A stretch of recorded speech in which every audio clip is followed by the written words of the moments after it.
Hello, and welcome back to, what is this show called again? Chicken People. Chicken People, the show. We're here back with Through Imperialize, our main news show. I am your host, Braydon Leadbetter. And I'm your host, Jackson Daleen. Jackson, what has been going on in your life lately? What's been going on Star Wars-wise?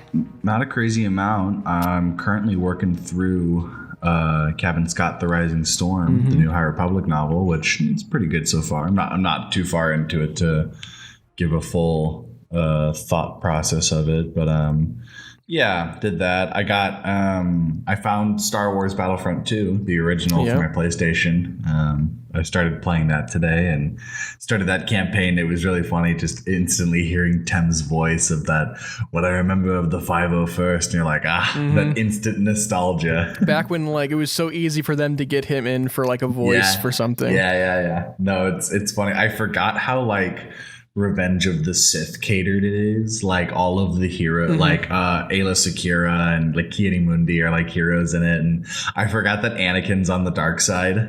Well, yeah, it like came out as a marketing push for Revenge of the Sith, I think. So no, it's fun. It was we saw it and like all gasped and we're just like, oh, it's here. So yeah, that's for me.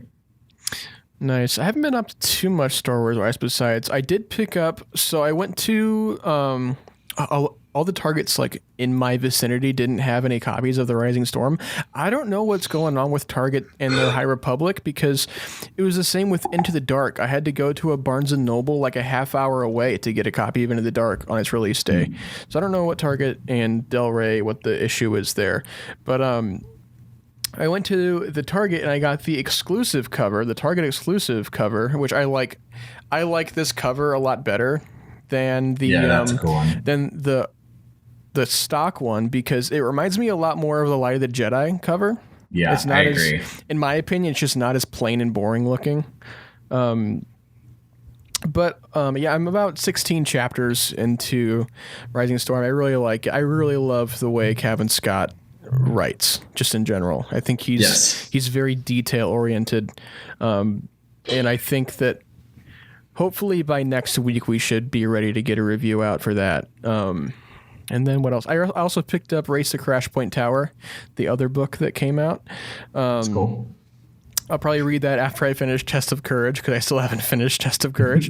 I'll probably do those two once I finish Rising Storm and we get the review out and everything. But yeah, whenever I was at Target, though, I always talk about this on the show, how every time I go to Target, I have to look at the toy section. Right. And this time, there was literally nothing except for a Black Series Bo-Katan. And I was debating getting it because it was $20, and I was already spending like $35 on books. Yeah, and you're like, do I need it? I was like, I don't need it. My shelf is full. I'll wait till I get in my house, because kind of a life update. We're super, super close to getting going on a house purchase right now, because we have like an inspection, I think, on Thursday. And if that goes well, then we're pretty much just going to go to close. And if not, we're going to see what happens from there. But that's kind of a little life update. But I think other than that, when it comes to Star Wars, I think that's all I've been doing. I've been so caught up with my filmmaking life that I need to make more time for my Star Wars life. Haven't been able to multitask it. I know life is very busy for me right now, but that's all right. Do you want to get started with the news? Yeah, let's jump right into this, because we've got some cool different stuff to talk about. And we've got some stuff that I think it'll be fun that we'll have some fun discussions about. Wow, that was hard for me to get out. Words are hard. Let's jump into it. Words are hard. So, starting off, the Acolyte showrunner cites that the Phantom Menace as a creative influence for the series. Before I even get into this, I'm not even surprised by that quote. In an interview with The Wrap, the Headland explained that the Acolyte, which is effectively a prequel to the Star Wars prequel trilogy, will be influenced by a film that is not only aesthetically important to the story that she's telling, but is a film that arrived at a significant moment in her own life. Quote, I actually was very intrigued by what George Lucas had started us at that particular point. I kind of wondered, but what but what happened to lead up to this? That's kind of where my Star Wars fan brain went. Like, how did we get here? And why are the Jedi like this? When they are in power, why they're acting the way they, and how is it that they're not having the reaction that you think that they would to Anakin's presence and what Qui-Gon Jinn is saying, and how passionately he feels about training him and bringing him into the fold. It's like even the discovery of Darth Maul is kind of met with this like, interesting kind of feeling. So I just think for me, my brain has always buzzed around that area and wondered what's going on here or what has been going on here. That was a very strangely It's a very worded, wordy quote. Yeah, it's very because you can tell that this interview was conducted like in person, so that's just like transcribed from her probably mumbling sentence. Like, the words just popping right out, but you can even tell like this has been something that's been kind of in her head for a good minute. Yeah. So like I bet you these thoughts are very like almost manic of like I have to answer these. What does this all mean? Yeah. And these are good questions to have, especially with obviously the creation of the Acolyte. I wonder how far behind the Acolyte will be. See, I don't know. Because they say it's going to be kind of the transition from the High Republic era to the Fall of the Republic. So I'm really glad that she's kind of cross-referencing the Phantom Menace and kind of the state of the galaxy in the Phantom Menace with what she's doing with the Acolyte. That'll be really interesting to see how or if they tie in some way, because that would be super cool to see a lead up to the Phantom Menace as something we've never really even explored before in the Star Wars timeline besides High Republic, and that was, again, hundreds of years before the Phantom Menace. Right. So it'll be interesting to see where they're going to take this story and how it's going to affect the way we view the Phantom Menace. Yeah, I'm definitely interested. I want to know how close like they cut it. Like how much are we splitting hairs for me to for it to really almost change the view and outlook of Phantom Menace in general. Like, will it touch it at all, or will it just not even, or if we look at Phantom Menace and we're like, oh, so that's why that's there, because this happened in the Acolyte. Now this is different. Yeah. And like, if it's like smaller stuff, like that's always fun, but I don't know if I want like big world changing things, Right. So. But it would still be cool to see, what they're doing with the story and what they're doing for sure. Yeah, and what they're doing with the state of the galaxy as well. I think will be really interesting to see. But other than that, there's not too much more that we can really get into without speculation. And remember, kids, speculate responsibly always. Let's kind of move on to the next one. So this is kind of exciting. Star Wars: The Clone Wars landed 3 daytime Emmy That's a word. Any. They landed any nominations in this. Yeah. No, they landed 3 daytime Emmy nominations. So the Daytime Emmy Awards Children's Programming and Animation Ceremony will be presented in a standalone show streaming on the Emmy OTT platform on Saturday, July 17th, 2021 at 8 p.m. Eastern Time. So it looks like the Clone Wars got nominated for Outstanding Writing Team for a Daytime Animated Program, Outstanding Music, Direction, and Composition for a Preschool, Children's, or Animated Program, and Outstanding Sound Mixing and Sound Editing for a Daytime Animated Program. So it looks like we're getting some Kevin Kiner nominations, which we love Kevin Kiner over here. And again, writing team, we got Dave Filoni and, all that kind of fun stuff, which is, I think this is very well deserved, especially Kevin Kiner. I think he's already won a bunch of awards in his career, but it's always nice to see him get nominated for stuff like this. I just think it's strange how they're kind of grouping in animation very generally with children and preschool, because animation doesn't always signify that it is for kids. Yeah, I agree. I think I was kind of thinking that too. I think Clone Wars, while on paper is technically a kid's show, everybody kind of ultimately agrees it was not made for children. Oh, no. Yeah. There's some dark themes in the new season of Clone Wars, especially the season that's being nominated. Yeah, right. Yeah, I think it's just kind of like the principle of it is that on technically at the end of the day, Clone Wars is a children's show. Yeah.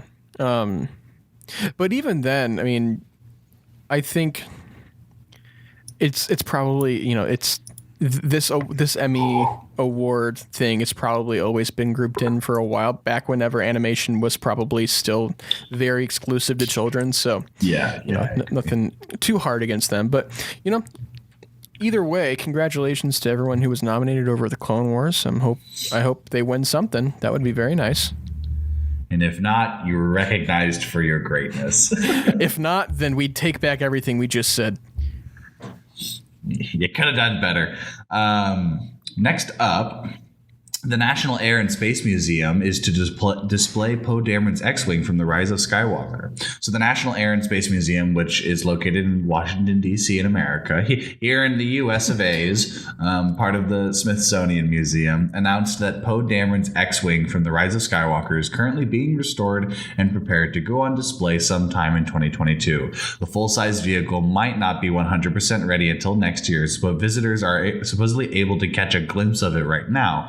So I wonder if they've just kind of got like tarps up around it and they kind of leave it a little open so you can peek it and be like, oh, I saw it. Mm-hmm. Quote, despite taking place a long time ago in a galaxy far, far away, Star Wars introduced generations of fans here on Earth to outer space as a setting for adventure and exploration. All air and space milestones begin with inspiration in science fiction, so often provides that spark. The iconic X-Wing displayed amid our other spacecraft celebrates the journey from imagination to achievement, end quote. Poe's orange X-Wing, the second one he used during the sequel trilogy, will be the first Star Wars vehicle to join long-term display at the museum since Myth of Magic exhibit in 1997. I'm kind of shocked they haven't put a Millennium Falcon in there. I think the Millennium Falcon takes up too much space, unless they did like a one-to-one scale model. Yeah, that's true. You could have I know they have the little they have little planes that kind of fly around on tracks. Just have them be that size, but put a Falcon and 2 TIE fighters chasing it. Right. Yeah, I'm surprised they haven't put some kind of X-Wing or something. It's cool that they're doing Poe Dameron's. It's a much more recent X-Wing to kind of put your name to it. Yeah. But even then, just you could have done a classic X-Wing and still gotten the same I'm still cool with the Poe Dameron X-Wing though. It'd be really cool to see. I'm digging it. Is this it's the orange and black when he Correct, flies, right? Okay. Yeah, from The Rise of Skywalker. Yeah, that's a cool looking one that he's got. Yeah. That'll be really neat. That'll be really cool to see that in person. Especially the one that was on screen. That'd be super cool to see.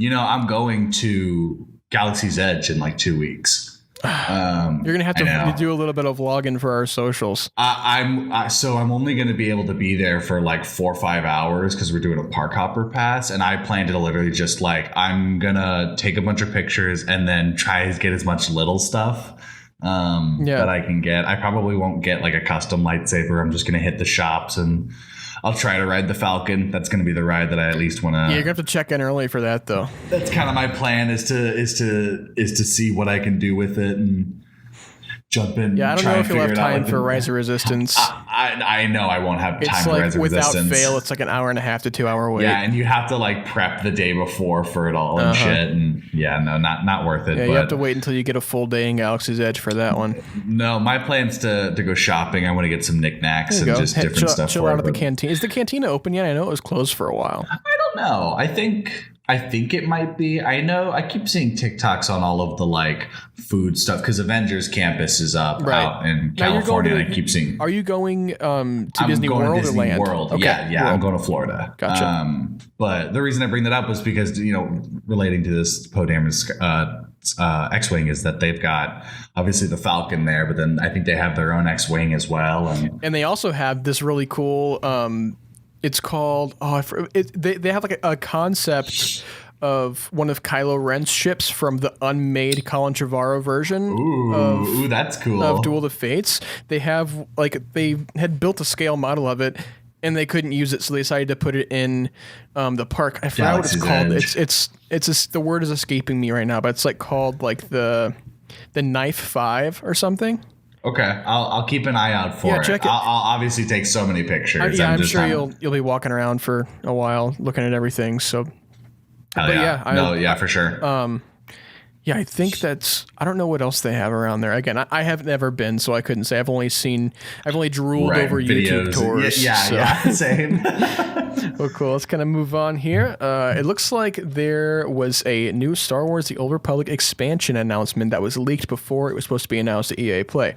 So Electronic Arts has continued work on Star Wars The Old Republic even after the Legends decision to make it non-canonical, and recently word has gotten out that a new expansion to the game, Legacy of the Sith, is moving forward. So it looks like a lot of people on r/gaming leaks and rumors have noticed that the EA French website accidentally revealed a press release for the expansion. And this is kind of the lowdown on the expansion. So it says, Legacy of the Sith will continue to develop a story of Star Wars The Old Republic in the ever-moving Star Wars universe, immersing players in a military campaign to capture a planet vital to their factions in order to uncover the ultimate plan of the renegade Sith, Darth Malgus. This expansion will also bring improvements to the Old Republic gaming experience, thanks to a new feature called Combat Styles, which expands player options and adds many quality of life improvements, whatever that means. Star Wars fans will have the opportunity to rediscover the award-winning story of the Star Wars The Old Republic and Legacy of the Sith expansion for the holiday season on PC via StarWarsTheOldRepublic.com and Steam. So, looks like this expansion is essentially going to make it to where if you're new to Star Wars The Old Republic, there's a pretty big learning curve. I haven't played it myself, but I don't really... It's free on the Steam store? Now no way. It is now. It used to not be. Hold on. Jackson, I can see the reflection in Jackson's glasses currently scrolling through the Steam page. What is this? Here we go. Yeah, how about that?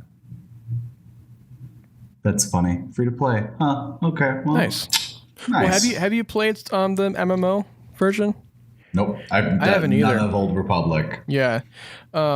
But I mean, this expansion seems kind of cool. I'm not really. I wouldn't have expected them to be growing an old game, especially with us knowing that we're supposed to be getting like a remake thing.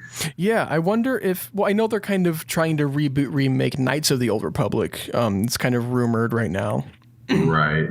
But for the MMO, I think it's cool that they're working on an expansion, so there's a little bit newer stuff to, because I don't know the last time they actually updated Old Republic. Let me see what Steam's got an update history.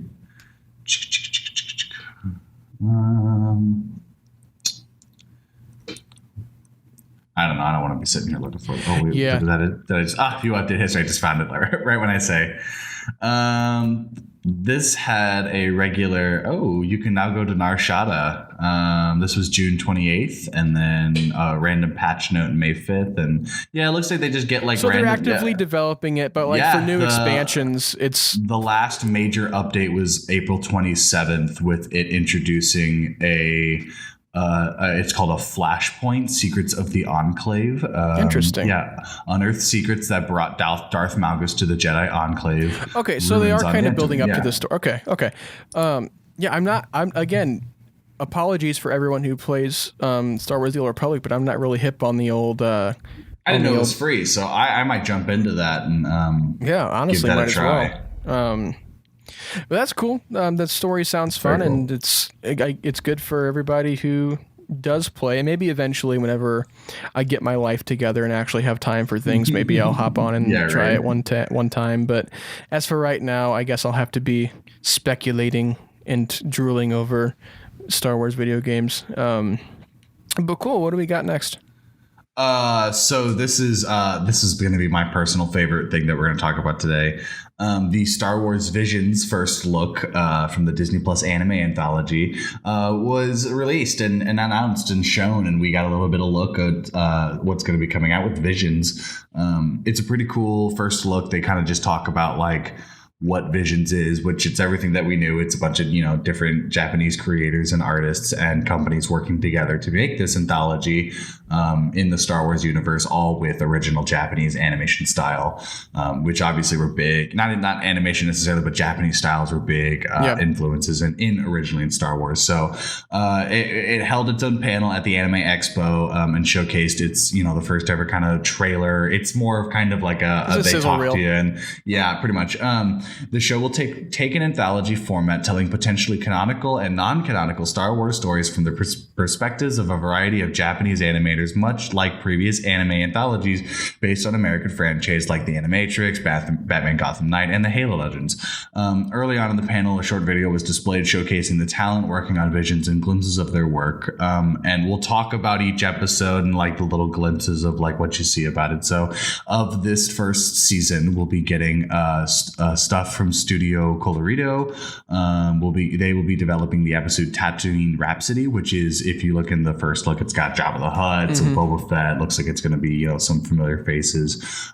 Geno Studio will be developing the Lop and Ocho episode. The Kinema Citrus company will be developing The Village Bride. Trigger Incorporated will be developing the episode The Twins and the Elder. The Twins one seems super sick. That's the one where they're twins in the darks and like dabble in the dark side. They're like two twins, and I think either both of them or one of them is like struggling with the dark side. That's cool. It seems super cool. Anyway, continue. That's cool. Science Saru will be developing the episodes Akakiri and the TOB1 episode. Production IG will be developing the episode The Ninth Jedi, and Kamikaze Doga will be developing the episode The Duel. I think The Duel is going to be my favorite one. The Master Padawan. I think, honestly, I'm excited for all these. There's nothing that I'm like not excited for. Be incredible. No, the Duel was the one that like I was wanting even before we got a look. Was that in the rain samurai fight like in the open field, and it's cool. I keep seeing kind of the pictures, and obviously for all the different ones, but for this one it's like the Sith is like an old man, and it's like it kind of showed like the look of his design of his beard, but his blades are two little daggers that have actual like samurai looking blades on them, whereas the Jedi just have normal lightsabers. Which I really like. I think that's cool that we'll see kind of a difference. I'm interested to see what like different things we will see within the Star Wars universe that are almost fitting to like Japanese culture. But it's going to be just like new concepts of stuff. Obviously, like the samurai bladed lightsabers and like what other things are going to be looking. I like the shot of it's like in the hangar, but there's cherry blossoms everywhere. Yeah, there's a lot of really unique takes on Star Wars, which I'm very excited for. Even if it's not canonical, it'll just be cool to see a lot of these different animation studios and animators, a lot of their perspective on Star Wars and their creative ideas brought into Star Wars, because we've never seen that before except for like fan art and fan films. And like how Star Wars will influence these stories that almost will seem like traditional stories, but how they're different. No, I agree. All 9 episodes of Star Wars Visions will begin streaming on Disney Plus starting on September 22nd. So we will be getting it this year. And of the 1, 2, 3, 4, 5, 6, 7. Yeah, so 7 weeks will be done before the end of the year. We'll have the entire thing by Christmas time. You can sit down and watch it with your family and make them watch your weird anime stories. And you can always tune into Through Imperial Eyes for our breakdowns in each episode. Oh, yeah. We will talk about every single episode and get right into the nitty-gritty with it. So it's going to be really cool. Yeah, I'm super excited. Mostly just to see all of these different voices coming into Star Wars. That's just like, it's so cool that they're doing this. Do you think it will be in English? I won't be mad if it isn't.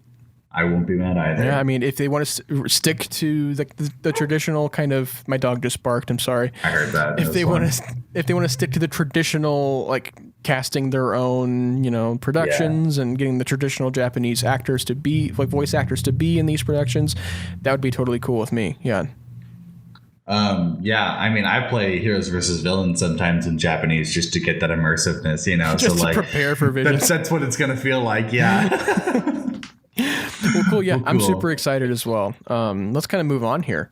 So it looks like Patty Jenkins is free to tell the story she wants to tell with Rogue Squadron. So she had an interview with The Hollywood Reporter, and she was asked about how the development of Rogue Squadron was going, and she said, "Is going amazing. I had been on it already for 6 months before I even announced that, so we're pretty deep into it. We're finishing a script, crewing up, and it's all going wonderful.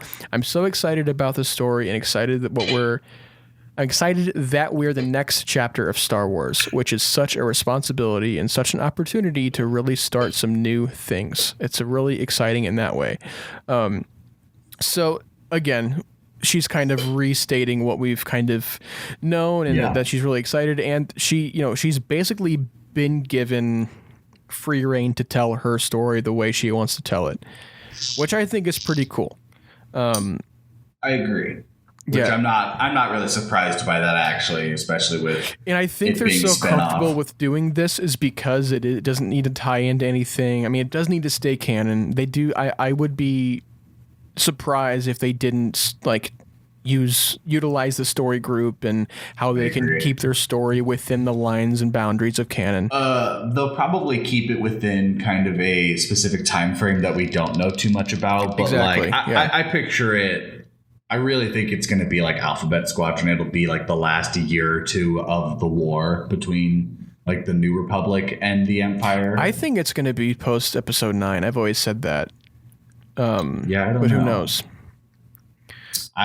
It'll be cool. Yeah, either one would be really neat. Actually, I would love to see either of those timelines shown into live action. Yeah, and it looks like we've been getting a lot more news lately about this movie in the past few weeks too. So I'm assuming we'll end up getting some cast announcements probably in the next few months. I really hope by at least next year we'll at least know who's going to be in this thing. Because I think by then, I think we've said this before, but I think by then we'll kind of be able to decipher what kind of movie we're going to be expecting. When is Star Wars Celebrations? That's in August. April, isn't it? August? Yeah. Do you think we'll have a trailer? August this year or August next year? No, I think they're waiting until next year. I think they postponed it this year so they could do it next year. I think it's in August 2022. We'll have a trailer by then? I think that's when they'll unveil it. Yeah. Like a teaser, if anything. Because if it releases December 2023, I think they'll at least have some kind of sizzle reel or teaser by Celebration. If it's that far, then I wouldn't expect a trailer to, if anything, till the beginning of 2023. Well, they could do the thing that they did with Episode 7. I mean, Episode 7's a completely different beast than this movie, but they released the teaser trailer, that famous teaser trailer, was released over a year before the film was released. But again, like I said, it is a completely different beast than Episode 7. Right. So who knows? I mean, maybe they'll just show some behind the scenes footage and have kind of Patty Jenkins come out with the cast and talk about about production. Those Marvel does that a lot, where they get all the whole cast. Yeah, I wonder if they'll do something like that to kind of. Oh, I just knocked my mic over. It helps to not do that. I wonder if they'll do that like with the cast and sit them all down and talk about the production. I'm sure we'll hear. We'll get probably some show announcements and all that kind of fun stuff. I hope it'll be a fun cast. I'm picturing some kind of ragtag crew of rebels that are going to be causing havoc. Yeah, maybe some special appearances by some familiar faces. Who knows? It'll be cool seeing who plays a human and who doesn't. But who is still a familiar or who plays face, a droid. And yeah. Those are always my favorite, seeing how they kind of split those up. So, well, cool. What's next? So this is our final news story of the day. The Book of Boba Fett has confirmed that Jon Favreau, Dave Filoni, and Bryce Dallas Howard are all directing episodes. Speaking to the Daily Express, Tamara Morrison himself, the man, myth, and legend, said that Jon Favreau has come up with some magical formulas. We've got some great directors on board: Robert Rodriguez, Favreau, Bryce Dallas Howard, Dave Filoni. It's just a new world. It's a new world. They like to keep the Star Wars stuff under lock and key, end quote. He also teased that the Book of Boba Fett will essentially be a buddy series between Boba and Fennec. I love that. Yeah. It's a duo thing. We've got Ming-Na Wen in there. She's playing the Master Assassin, Fennec Shand, and going on with that. So that'll be really cool. I've heard some rumors that Mando will show up in the Book of Boba Fett. this duo thing is interesting. I wonder if, since we're also going back in time, if it's going to do like mirror stuff where it's like, it's Boba Fett back in the day being a bad guy, being a bounty hunter, and then it's Boba Fett now who is trying to kind of like reinstate himself as a person. Yep. Obviously, he's in control of the Hutt's, of Jabba's area, and he's going to try and base that. He did say that we will be seeing how he got from where we saw him last in Empire up until where he is now. We will be seeing that journey. So I'm assuming we'll be getting some, some kind of flashbacky moments and I also wanted to add on to this little bit, this story bit, is that another little piece came out that I have some things that I want to say about it, but I also think it kind of matched itself out. Robert Rodriguez was asked Robert Rodriguez and the showrunner, I can't even think of their name, asked what was the tone of this show, what were they expecting to see? Was it going to be something like Mandalorian? Is it going to be something completely different? And everyone has responded with it being, it's very, very serious. It's very, it's no fun. Robert Rodriguez went on going saying it's no fun, but also went on saying to all killer, no filler, which I think is a really cool tagline for the series. No, I think this is actually a joke from the crew to kind of base off how a lot of people are like, oh, Star Wars is getting so serious. They're not having any fun with it. Like, they just need to, just do some swashbuckling adventure. And it's the Boba Fett show, so there's going to be a lot of eyes and attention on it. And Robert Rodriguez says, I don't care what you think. It's going to suck. Just to screw it with He's doing the Taika Waititi approach of, I'm here to ruin Star Wars. No, I think that'll be very funny. I think it'll be a lot of fun. How do you feel about pretty much most of the Mando director crew returning for this? I think it's cool. I mean, it's kind of a no-brainer that we would have these directors back who already know. They know how to tell the story. They're in the know on all things Mandalorian / Book of Boba Fett, because I mean, I've seen a lot of whispers that Book of Boba Fett was essentially supposed to be Mando season 3, and then they it's been talked about to be that 2.5 in between. Yeah, well, I also heard that they didn't expect the reception for Mandalorian season 2 to be as good as it was, and they were going to take the story in a different direction. That's a load of crap. This is a rumor. This is a rumor. Obviously, I don't buy it for 1 second, but this is like the thing that everyone's talking about, that like they think, there was a whole different plan for Mando season 3, and that's why Book of Boba Fett had to happen. But I don't buy that at all. I think this has all been planned out since the perception of Mandalorian. I agree. But yeah, I'm super excited, especially for the buddy cop Boba and Fennec thing. That'll be cool to see their dynamic some more. I love their dynamic on screen.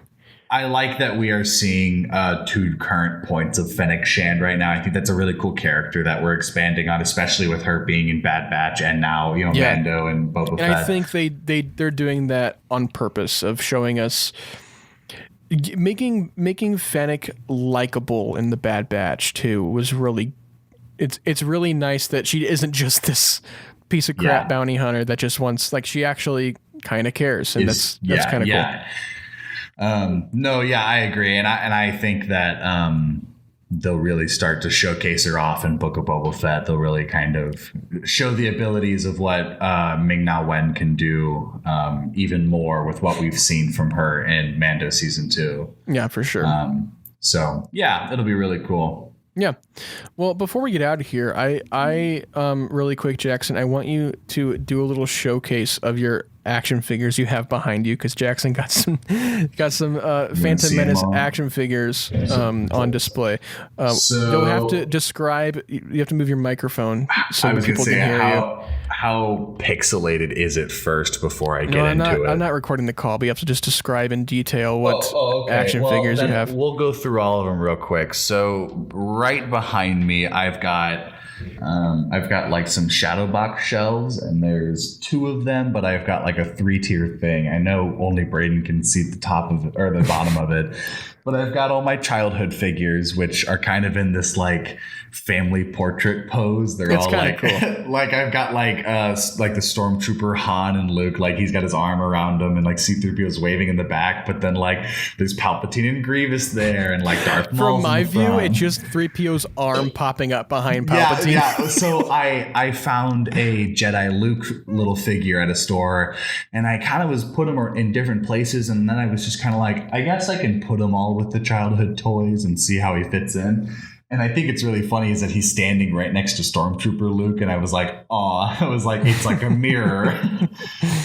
So above that is my Black Series. I'll tilt my camera up so Braydon can see it.